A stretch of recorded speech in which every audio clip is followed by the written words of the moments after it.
everybody मु कृष्णांशु आपको स्वागत करुच्छे स्टडी प्लाटफॉर्म स्टडी स्टार्ट को आज गोटे मुझे कट अफ आपको देखी कौ एग्जाम शेष में कहि ओएसएस कट अफ ठीक अच्छे आज ही रेजल्ट आसी बर्तमान आसी रेजल्ट जो रेजल्ट कट अफ को देखला आपको निज खराब लगे एवं यह जब कौन से एक अन्य एग्जाम होता तार कट अफ आप आकाश छुआ होता एटी कट अफ टी दुई जन देखेबी जनरल देखेबी एससीबीसी देखेबी समस्त देखेबी किंतु गोटे कथा पीडब्ल्यूडी जोटा रोचे ठारू जदि कौन से कैटेगोरी कट अफ एत कम रोचे कौन सतरे ठीक अच्छे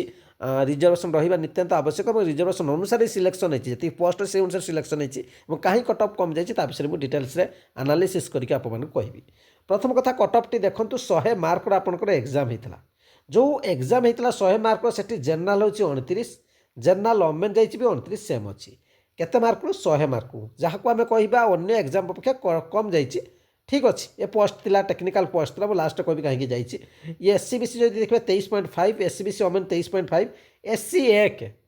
100 मार्क रु 1 मार्क जीव यह कौ प्रकार एग्जाम आम क्वालिफाई बोली करवा जेकोसी भी एग्जाम हुए से एग्जाम जदि आम देखा से एग्जाम नित्यांत आप मैंने मिनिमम तो आप 30% रे 30% रही भी ये आप डिस्क्वालीफाई होता ठीक अच्छे जनरल भी डिस्क्वालीफाई होता किंतु आम जब देखा कम से कम किसी तो गोटे मानदंड रहा उचित ठीक अच्छे आम ये कौन से कहूनी रिजर्वेशन रही आवश्यकता अच्छी जहाँ नियम अच्छे से नियम अनुसार पाइबे किंतु 1 मार्क भावतु ये शिक्षकता करेंगे ये मुझे हिंदी टीचर ठीक अच्छे प्रिलिम्र एम कौन शिक्षकता करेंगे निजे भावतु आप ठीक अच्छे ता माने नुहे एससी समस्त एक रखिए यहाँ हूँ लोएस्ट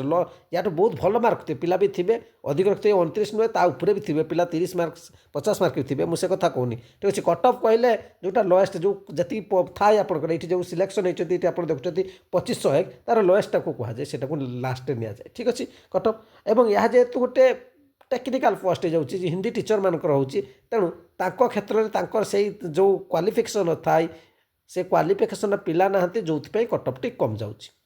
किंतु गोटे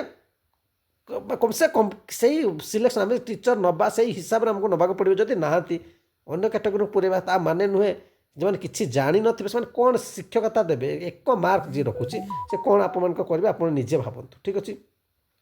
सेकेंड जीवा एससी ओमेन एठी भी देखूँ 2.5 100 मार्क 2.5 भावतु एसटी 2.5 एससी तो भल स्टैंडर्ड अच्छी कहवा एसटी ओमेन 3 अधिक अच्छी ठीक अच्छे एक्स सर्विसमैन 30 जो मैंने चाकरी कर एक्स सर्विसमैन कहते से 30 मार्क रखते कि मैंने भी मानने कम भावतु ठीक अच्छे एसपी 25 भावतु पीडब्ल्यूडी